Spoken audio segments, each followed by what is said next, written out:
Are you curious about Gestalt language processing? You are not alone. Join me, Corinne Smoose, and speech therapy PD for our podcast, The Gestalt Get Together. Our episodes try to balance the enthusiasm and excitement about GLP and its associated intervention ideas, as well as a healthy dose of skepticism about how to understand and integrate this paradigm shift into your career and the field at large. We hope that you can get together with us to learn more about Gestalts. Link, learn, and connect with some of the best, most articulate, and practical professionals in the field of speech-language pathology. Do you work with school-age children? You're in the right place to gather new information and great ideas for you and your therapy kids. Getting a child to say a good sound is one thing, but getting them to use it consistently is another. Now, you know the Easy R program for getting the but what about generalization? Well, what about the new R speech practice audios?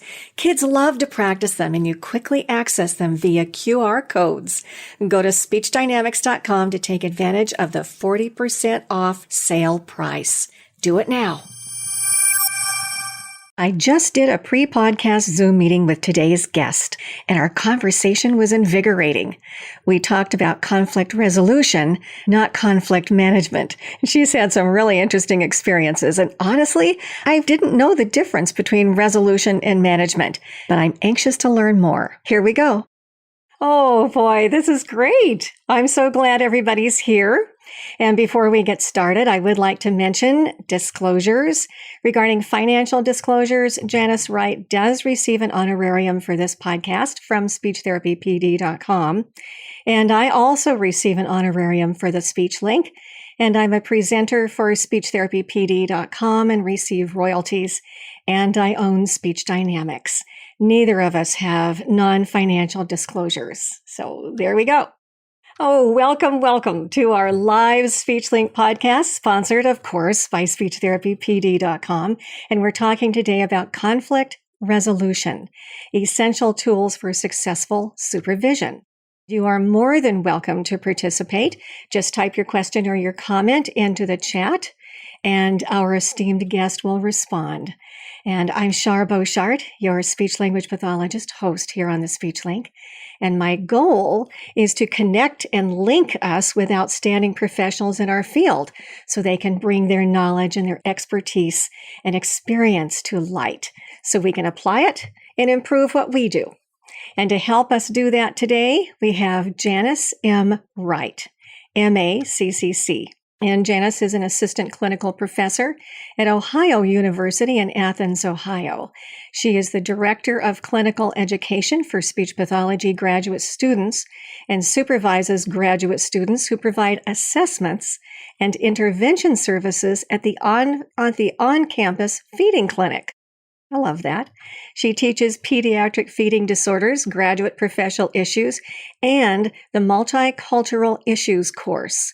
She has authored and co-authored several publications. And just to name a couple, in 2016 for ASHA Perspectives, she wrote The Why, What, How, When, and Where of Supervision. Then in 2014, for the Ohio Speech and Hearing Association publication, E-Hearsay, she wrote a great article on conflict management and conflict resolution, may I say. In addition, she is one of the founders and co-directors of the Botswana Interprofessional Service Learning Program, a site visitor for the Council of Academic Programs, and is a member of the Diversity and Inclusion Committee for the Ohio Speech, Language, and Hearing Association. Her areas of interest are pediatric feeding disorders, of course, the art of supervision, diversity, and inclusion. She has presented on these topics across the United States in Taipei, Taiwan, and Botswana, Africa. She is also a certified trainer for the Bridges Out of Poverty program, the National Mental First Aid program, the Not a Single Drop program, and the Diversity Essential program. Janice, you are a giver, and I'm thrilled to have you here on the SpeechLink. Welcome. Thank you. Thank you very much for having me. It's very exciting to be here. I'm happy to be here. Great. Excellent. Well, Within the past year, I became aware of you from your amazingly practical and very clear and very comprehensive article in the 2014 e-hearsay. And I remember reading that because I was doing some research for another conflict resolution, podcast that I was doing, and I wanted to read up on it. And lo and behold, I'm like, it just blew me away. I mean, it totally did, mainly because you gave a very comprehensive view of it, but a lot of the history and, basically what people normally do, to resolve conflict or to manage conflict. And then you gave some great suggestions for us. So I'm hoping we can get into all of that and perhaps even more. Okay, that sounds great. Okay. And so to begin, let's go ahead and lay our semantic base, if you will. And I have a feeling this is probably not the easiest thing to do because it's so varied. But do you have a working definition for us for conflict? Well, oftentimes people think of conflict as being something horrendous, right?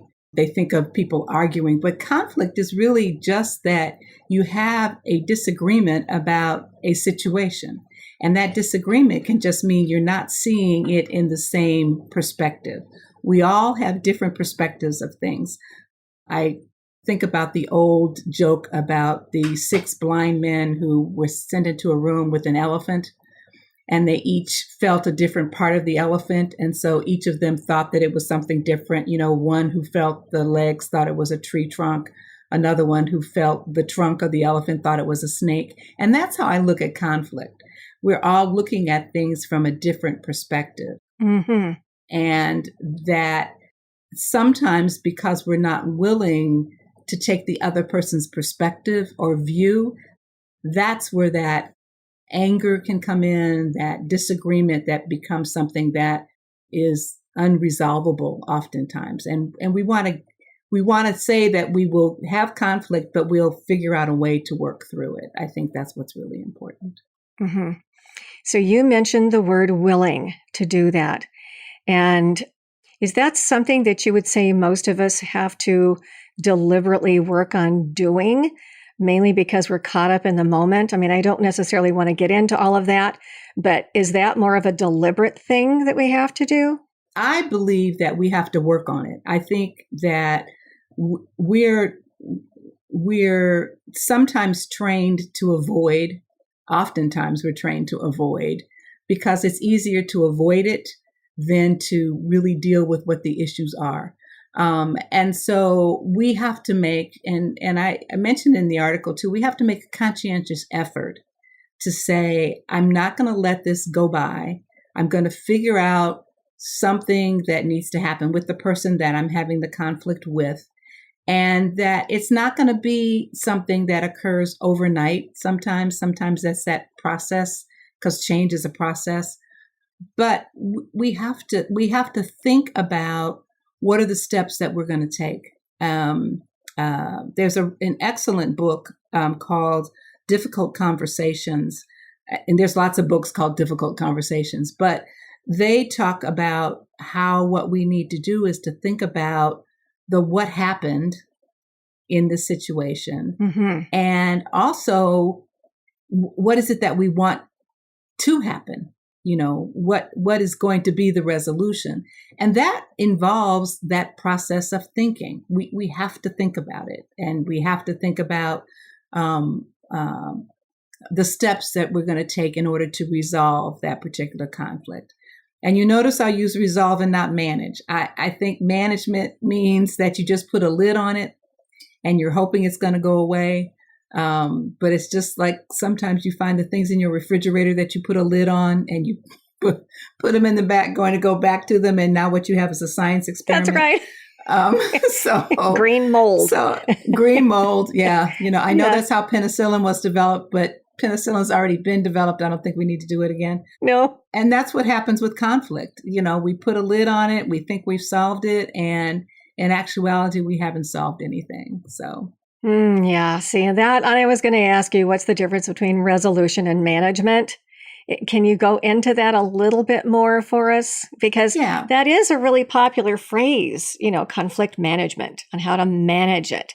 But conflict resolution, that almost sounds like, okay, resolution, I'm taking ownership of this, and management is just, I'm sort of managing the person in the situation. Is that sort of what you're talking about? Or I'm managing in this for this moment, right? Mm-hmm. Because it's becoming a conflict. And in actuality, I want to avoid it, but I have to do something. So I'm going to do whatever I can do at this particular moment. But that doesn't necessarily, this conflict doesn't necessarily go away. I know one of the examples I gave in the article was about the fact that we have a dress code. Now all the students are wearing scrubs, but before we had a dress code. You needed to wear khakis. We had a Ohio University polo shirt that you could wear. And now, this is in the clinic? This is in the clinic, okay. right? Okay. This is in the clinic. Okay, that's okay. And it was pretty clear, in terms of no flashy jewelry, anything that would distract the client. We thought we were fairly clear. So we had a student who at every turn would not do the opposite, but she wasn't exactly following what we would consider as dress code, right? And so we, one of the supervisors had a meeting with her, and the meeting was, you will wear what we tell you to wear, or else I'm not going to give you credit for any of the clinic hours that you have. Wow. And that was the meeting. Wow. And so that was the resolution, right? You do what I say, or I'm going to punish you for it. So the student did what she had to do for the rest of the semester that she was with us. Then she goes out on externship. And we, think that everything is fine. I'm in charge of externship, so I'm the one that gets the information. And we get a scathing letter from the preceptor that was on site saying, you need to teach students how to dress appropriately for doing therapy. And I'm like, well, we had resolved that issue, right? But we didn't manage it. Because obviously the student didn't learn that what we meant was everywhere. Here are the things that you need to do. But we resolved it. She did it for us, but it didn't carry over into another situation. So to me, it was not managed. I mean, it was managed. It wasn't resolved. Okay. So just the opposite. Okay. Just the opposite, okay. Right? It was managed, right? But it wasn't resolved because there wasn't any carryover that took place. And the way that it was managed was with threats. I'm going to take something away from you. Kind of like what we, tend to do. Or I have 3 grandsons, one is 5, but growing up, his parents would go, if you don't do this, this is going to happen. And by the time he was 3, he was smart enough to realize it wasn't going to happen. Nobody followed through with it. So therefore I can still get away with it. They thought it was resolved. Yeah. It was resolved, but the only thing they had done really was to manage it. So to me, that's what the difference is between those. Okay. Very interesting. Very interesting. And as you're talking, I'm thinking, boy, yeah, this whole conflict resolution flows over into, name any area of life. Right. Whether it's marriage, whether it's with your kids, or being a supervisor in a university, or perhaps you are a supervisory type person in the schools, and you have another SLP that's, doing their practicum. Right. And you're responsible for, ushering them along and nurturing them along and teaching them.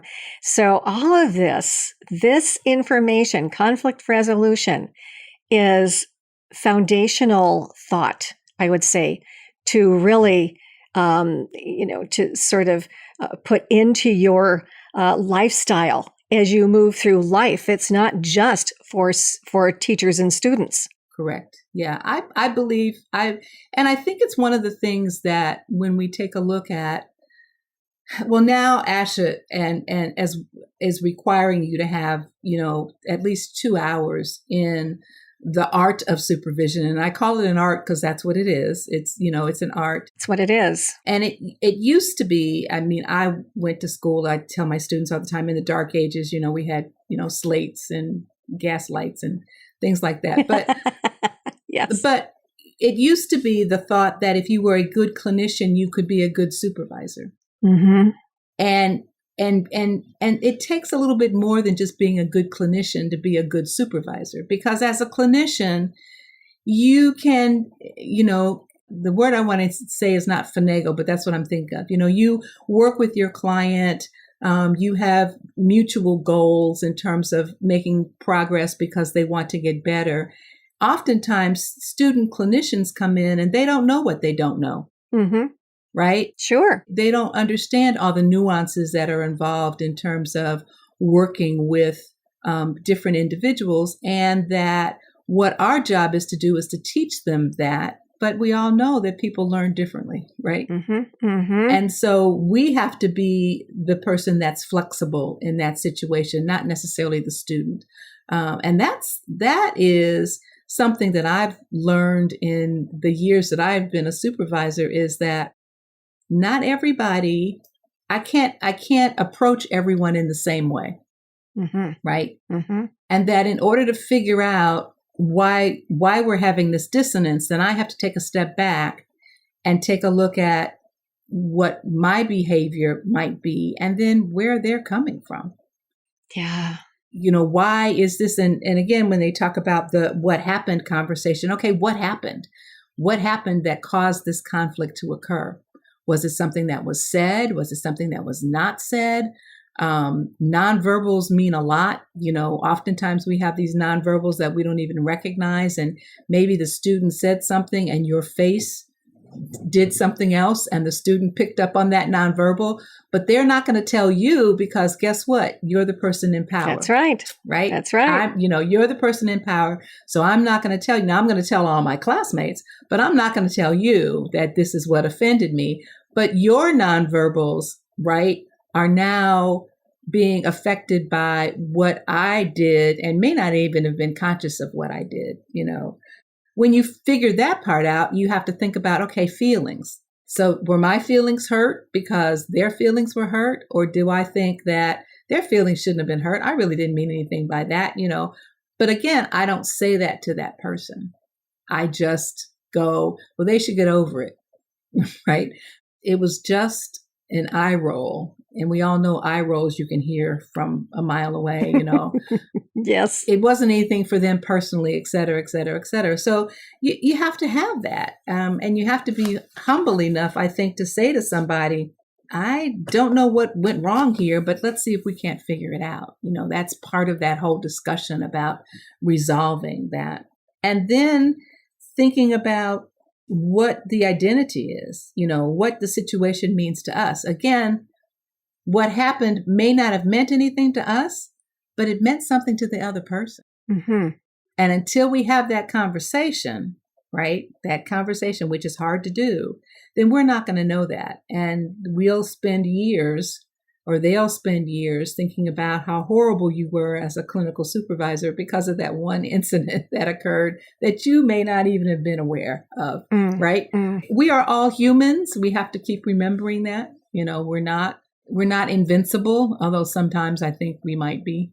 We make mistakes, and gee, isn't it important for us to say to somebody, that's not what I meant, or it didn't come out the way I thought it was supposed to come out. So let's start this conversation over again. Mm-hmm. Okay. Well, let me jump in here and ask you and kind of tell you what's going through my brain. This seems like there needs to be a sense of trust that's built even, I'm going to say early on, and to open the door that if there is anything that one of us says or does, or if we eye roll, maybe we had something in our eye, we need to talk about that it's okay to talk about these things.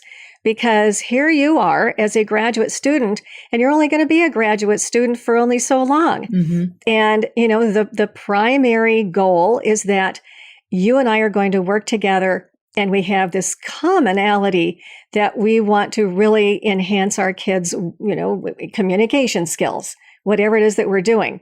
So we need to stay focused on that. And we don't want any of this other to get in the way. But we need to establish that trust first. I'm thinking. Yes. That, and to open it up and say, hey, if I say something, please bring it to my attention and let's discuss it. Is that, just to let them know, just right up front that, hey, my goal is, for us to work together and, to share information, and that if something happens along the way, then whether I know it or whether I don't, I'd like you to share that with me so that we can discuss it.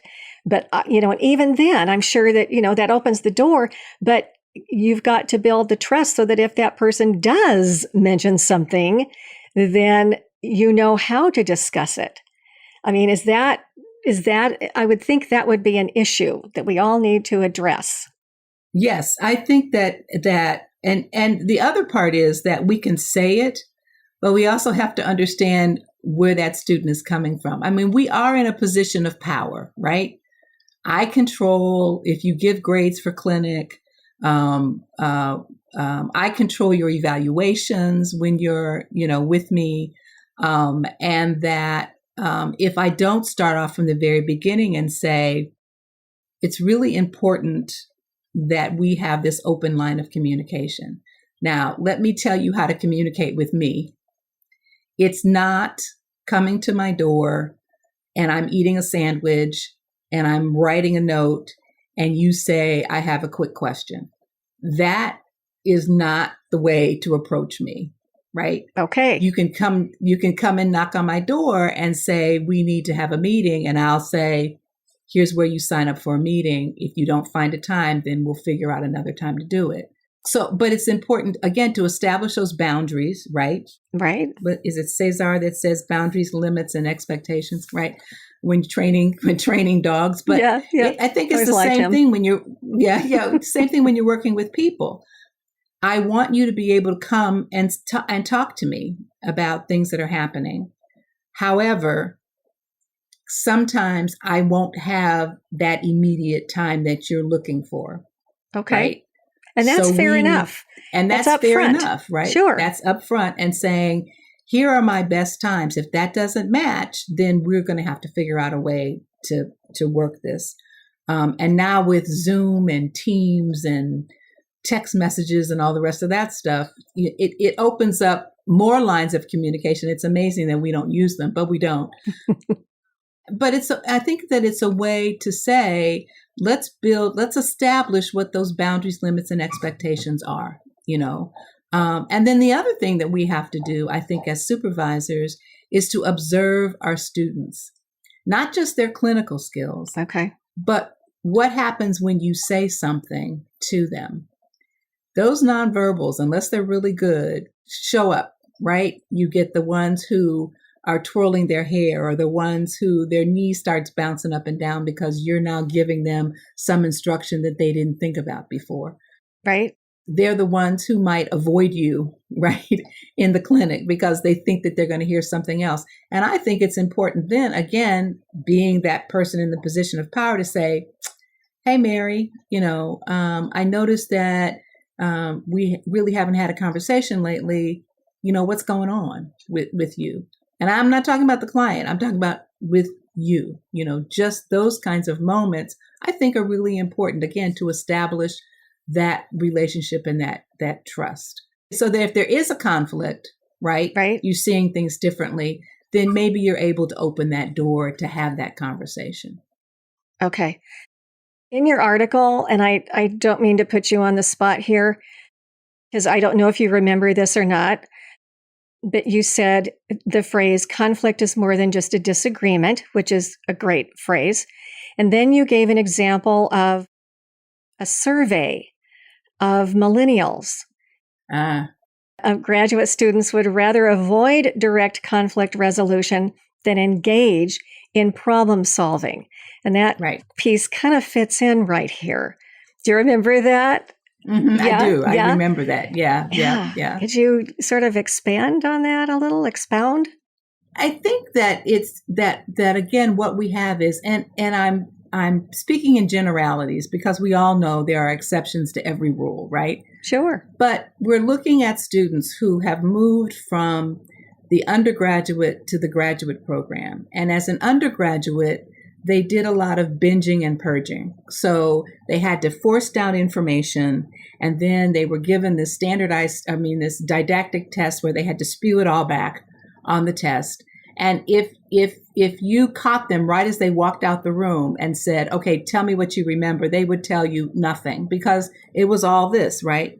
Then we move them into a graduate program where you're expected to do is not binge and purge, but apply. Mm-hmm. You're asked to do critical thinking. And when you're talking about conflict resolution, that's what problem solving is. Problem solving is critical thinking. Mm-hmm.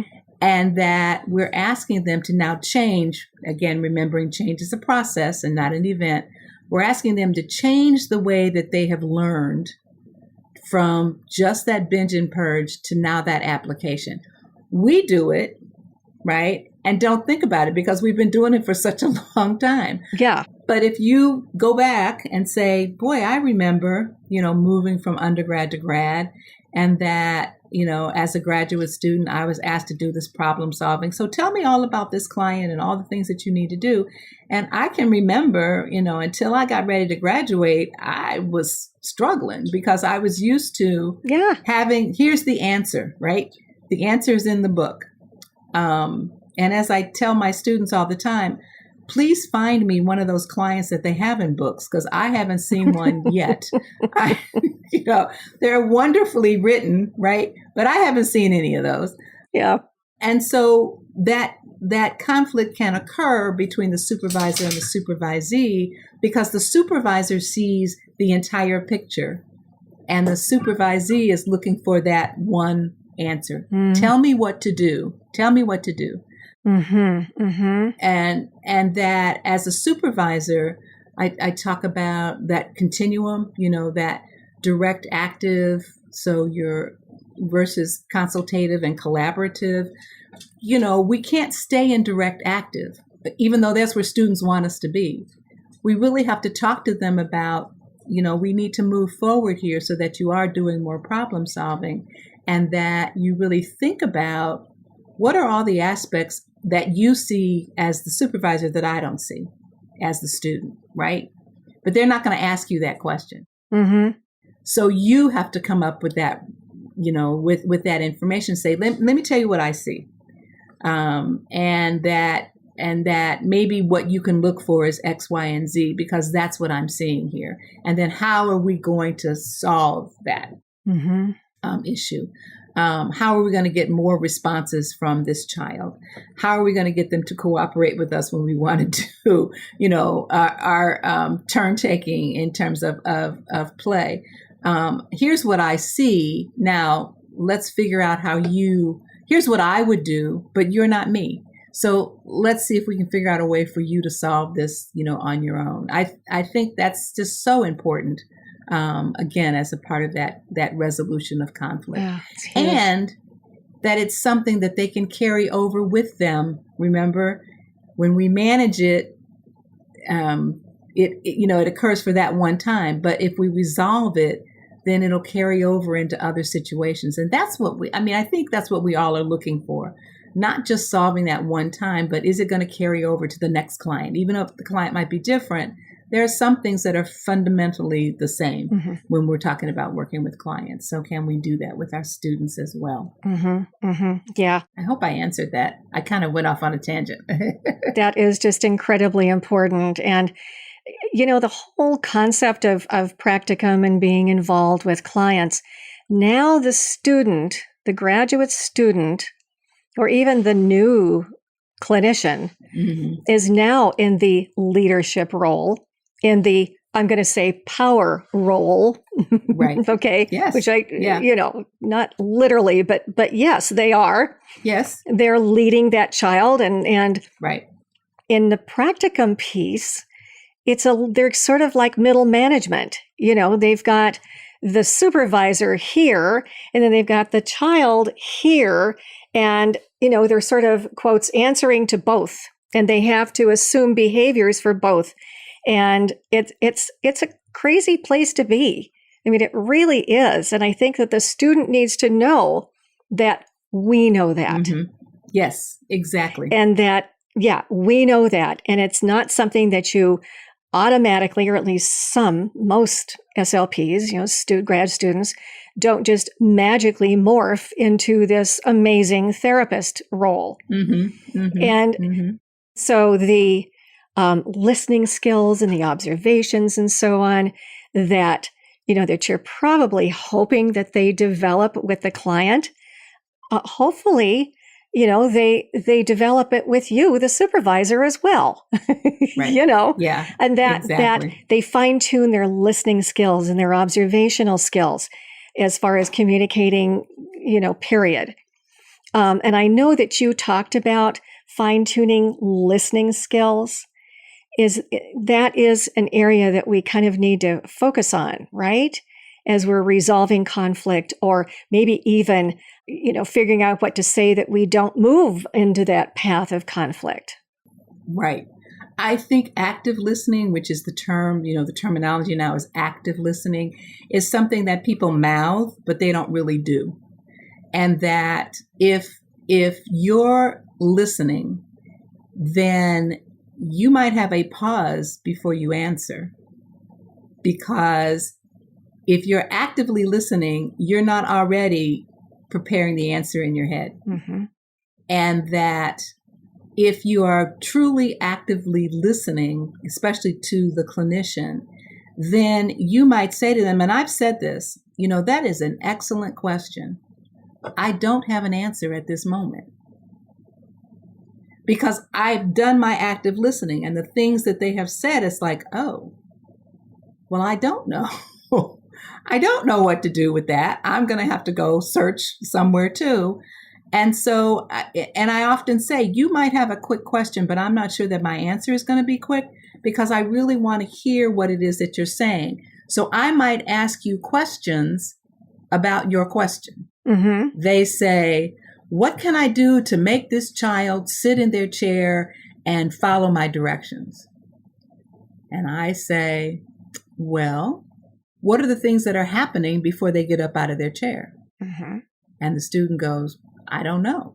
Well, maybe you need to get that information, and then maybe we can look at how we can solve this problem. The antecedent before the behavior, and then the consequence. Mm-hmm. So although I might have a lot of suggestions about how to keep this child in their chair, until I find out the antecedent and what that student has been doing. I mean, I'm watching, right? Of course you're watching, but you can't watch 100% of the time. And that might be the one time that the child gets out of their chair when you didn't see what the antecedent was. But if you're asking them to do that critical thinking and you're doing that active listening, you're not always giving them that solution. You're listening to what they're asking for, and then you say, well, let's see if we can solve that together. Not just me telling you, but what's going to work for you and what's going to work in this particular situation. So yes, listening is very important. If we don't, then we miss that opportunity, I think.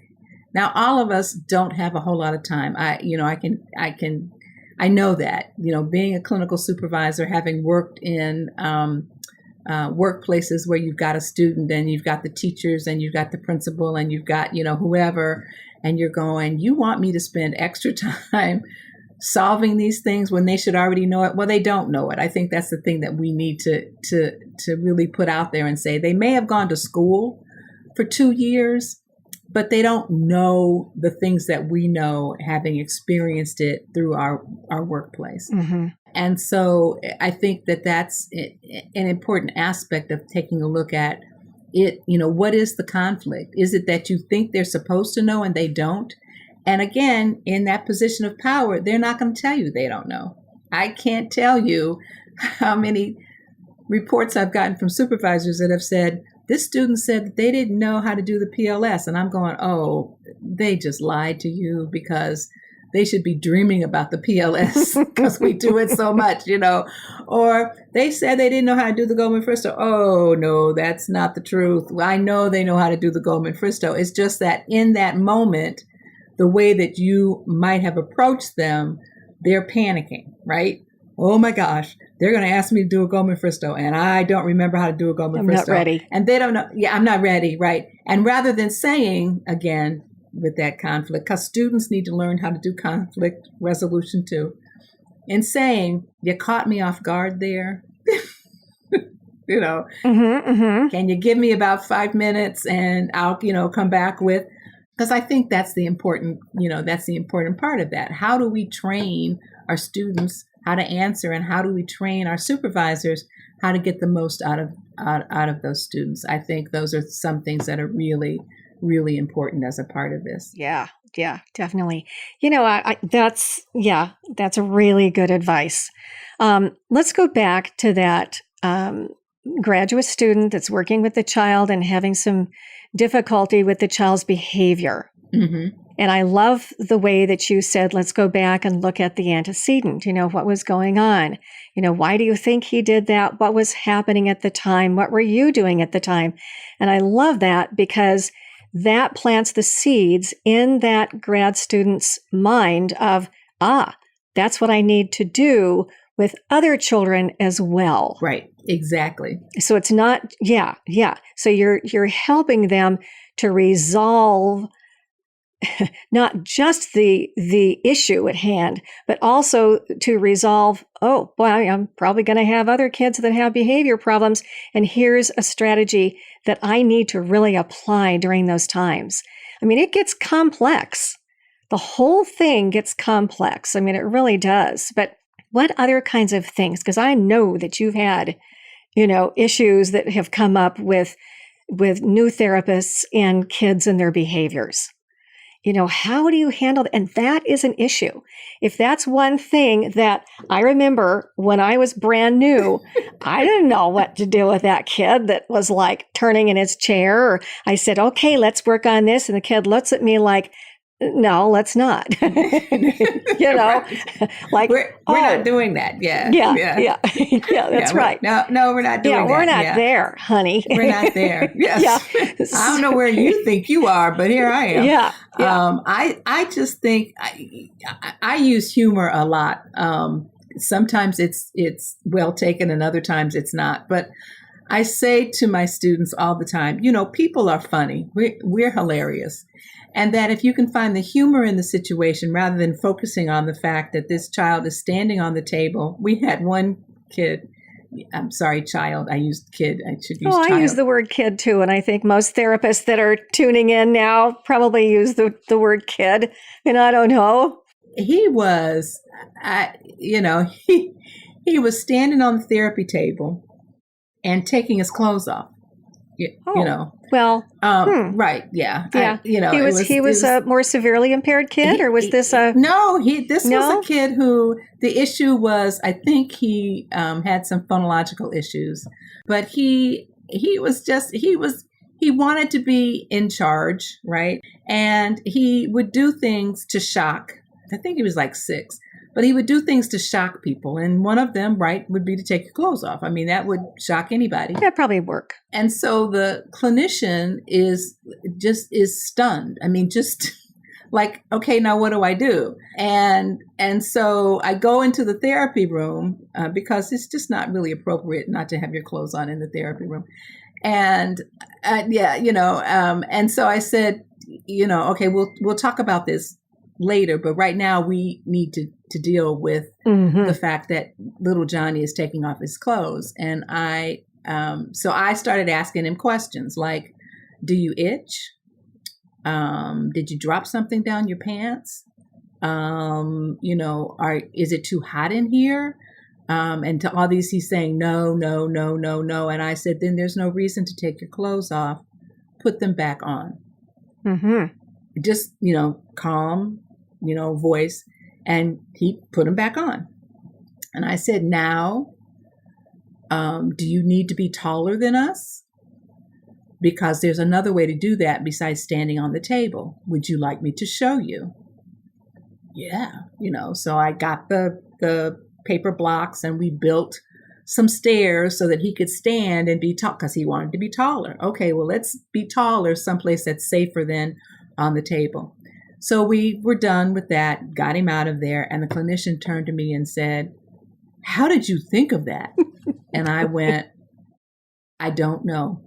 I don't know. I don't know.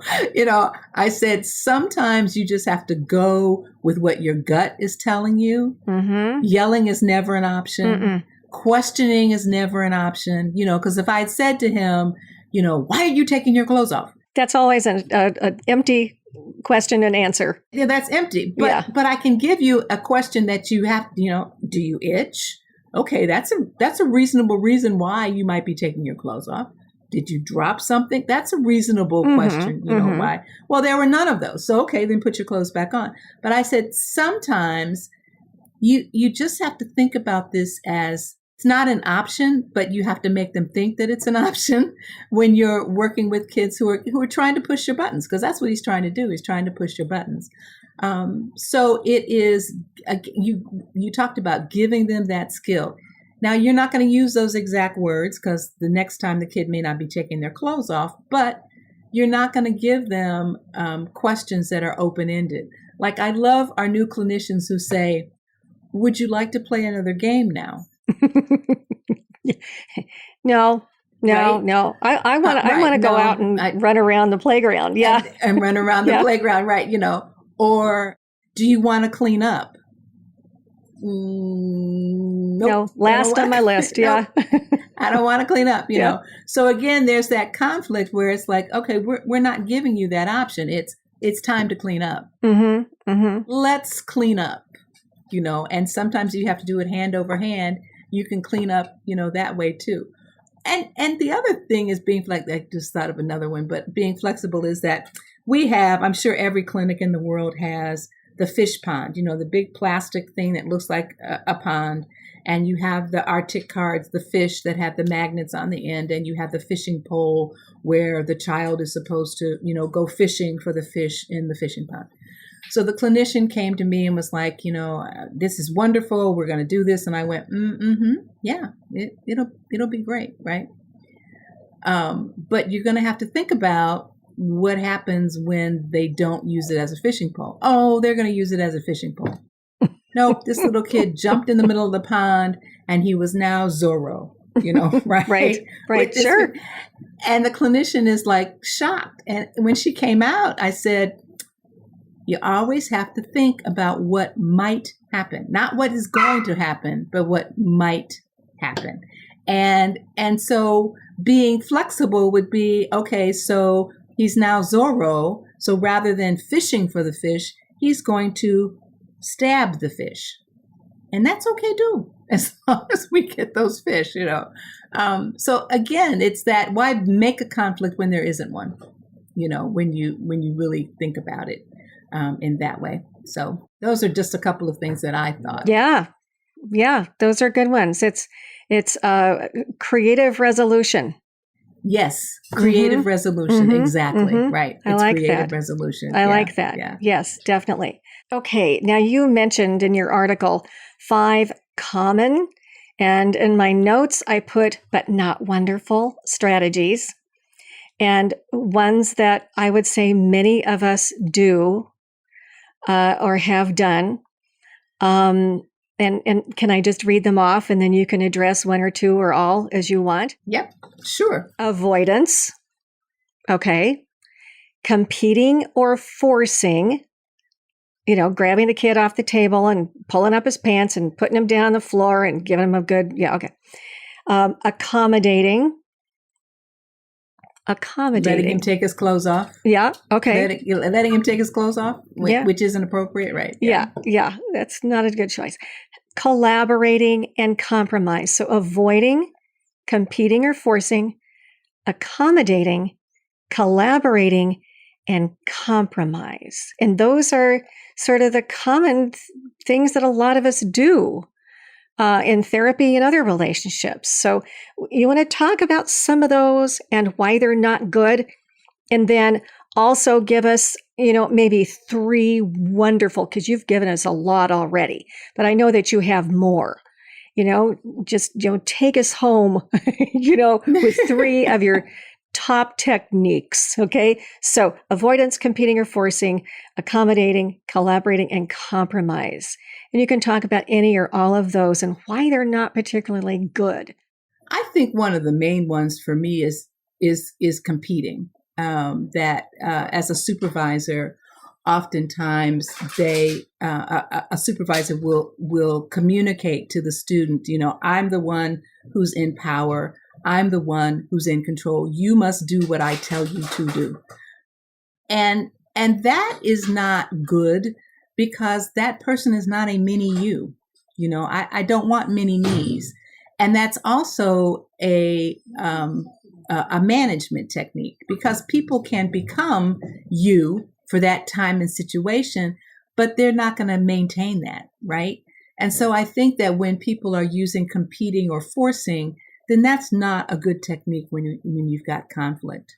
I think that accommodating is one where you just go, okay, well, whatever, because I just don't want to, I'm going to mention it to you, but then I'm not going to bring it up again because, you should already know what you need to do. And I'm not really avoiding it, because I might bring it up later, like during your evaluation. I might bring that thing up. I haven't done anything with it, but I'm going to bring it up and I'm going to ding you for it because I've accommodated you because I don't want to make waves. Ooh, I just eye rolled. I'm sorry. Yeah, that's no, I did it. when you think about it, I understand what you're saying. It's really that, it really it happens a lot, and I don't think people are deliberately doing it. I think that sometimes that's just what you're trained to do, right? Mm-hmm, mm-hmm. I think that when we look at collaborating, which is not a negative, I think collaborating is really important. Mm-hmm. It means that there's a give, right? Instead of a win-lose, right? I win, you lose, or you win, I lose. There's a give, or a win-win, right? Mm-hmm, mm-hmm. I need to work with you, and that means opening up those lines of communication. And sometimes that's hard to do with students. I don't mean friendly. I just mean supervisor-supervisee relationships. That means that you are taking a look at what the issue is going to be, and you're going to dissect it. We're a science, profession, right? We all dissected brains, anatomy, and physiology. Well, it's the same with problem solving. You have to dissect it. Mm-hmm. What's the true issue here? And that is sometimes really hard for people to get to. What is the true issue here? Mm-hmm. Is it for the student that, they came into graduate school knowing that the only thing they ever wanted to do was work with adults? Don't like kids, don't want to work with kids. And here you are, saying that I have to work with this nonverbal 2-year-old for this entire semester. And I don't want to do it, right? Mm-hmm. But I'm not going to tell you I don't want to do it. Mm-hmm. I'm just going to show you in a variety of different ways. So as the supervisor, I need to dissect that and say to this student, okay, we need to figure this out here, because the child's not making any progress, which could be for a number of reasons, but it doesn't look like you're making any progress either. Mm. And my job, I think I talked about, the fact that it's this triad, right? It's the supervisor, and you talked about the supervisor, the clinician, and the client. And we all want to grow as a part of what we're doing. I want to grow as a supervisor. I want to supervise better. I want my clinician to grow and learn and develop, and we want our client to change. So if that's not happening, then we need to dissect it and figure out, okay, what is happening here? Okay. And that means taking that step back. There's this great book about if someone has done wrong to you, rather than taking revenge, that maybe what you need to do is to walk around and look at it through their eyes, because they're going to look at the same situation differently. And that when we're talking about this conflict resolution, as the supervisor, we need to walk around and look at it from our supervisees' eyes. Mm-hmm. What are they seeing that we don't see, right? Mm-hmm. Mm-hmm. Maybe they came in, and this has happened to me too, right? They came in, or they see me in the hallway. I need to talk to you, Mrs. Wright. I need to talk to you. And I go, right, the finger. And I forget, right? Because they approached me in the hallway. It was the middle of me doing something else. Forgot all about it. Forgot I said I'd be with you in a minute, And now the student is in a conflict because I didn't do what I said I was going to do. And I get that vibe and I need to go, okay, wait, hold it. What's happened here? Well, you said you were going to, oh, I am so sorry. I forgot. I forgot. Sure. Yeah. It's being human. Rather than going, well, you should have known better than to ask me in the hallway. I'm really big, right? Yeah. So defensiveness does not work. Defensiveness does not work, right? Does not work. So you said 3, I think I said 2, right? I think that compromise is really very important. Open communication is very important. If you know what your boundaries, your limits, and your expectations are, and we all do, we just don't say them, right? Mm-hmm. Say them. No, I am not going to respond to your email at 3 a.m. If there's an email or a phone call at 3 a.m, the only phone calls I respond to at 3 a.m. are my children or my grandchildren because it's an emergency and somebody's on fire, right? Yes. So let's establish that ahead of time. You have a Zoom kitty too? I have a Zoom kitty. We got a new baby. Say hi. Conflict resolution. Yes. She has no clothes. She's on the table. on the table and no clothes. Right? I think she does have an itch. And sorry. That's funny. My dog would be up here too, but he's too big. Oh. So I really think that those things are so important.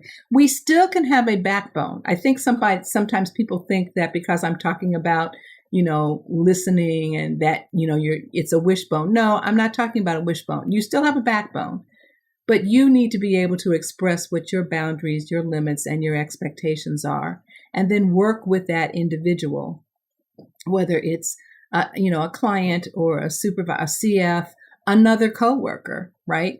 To work with that individual to say, okay, how can we develop this compromise here, right? Here's what I expect. You're telling me that you can't, for example, for us, it's, billing pages. They're supposed to fill out a billing page before they leave the clinic. And sometimes they don't, right? Which puts me behind. And so I said, look, we need to have this finished before you leave the clinic. So take it into the therapy room with you. There's no identifying information on there. Put it underneath your pile of papers. Once the client has walked out the door, sit there and fill out. It's 2 check marks and a circle. It's not like it's anything huge, but let's figure out how we can do this so that I am happy and, you're happy as well. So there's that compromise that takes place. Mm-hmm. Very good. Yeah. You're not just stating, here's what you need to do, but here's how. And here's a suggestion to really accomplish that in an easy manner. Yeah. Yeah. Or ask the question, how can this be accomplished so that both of us are happy? Mm-hmm. Mm-hmm. There you go. Good question. Goes back to that critical thinking. How can we do it? Here's what's happening and I'm not happy and you're not going to be happy because I'm not happy. So how can we do this so both of us can be happy? Yes. Good question. Good question. Right. I love it. I love it. Well, thank you. I do have you're very welcome. One more question for you, and I call it the life question. The life question. So it's not necessarily anything about conflict resolution, although you might throw that in. I don't know. But here is the life question for you. Okay. When you were growing up, did you have any experiences or situations that influenced you to become an SLP? Yes. Actually, there's a couple, but so I had a younger sister who had a progressive neuromuscular disease. They still don't know to this day what it was. They have a number of opinions, but back in those times, she was getting to the point where she was bedridden. She didn't have enough muscle control to speak, but she was very communicative, right?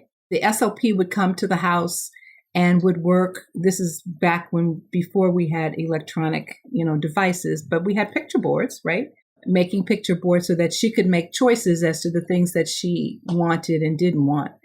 And that what was so funny is that she had a personality that was, and the SLP was, having all these just wonderfully nice things on this picture board.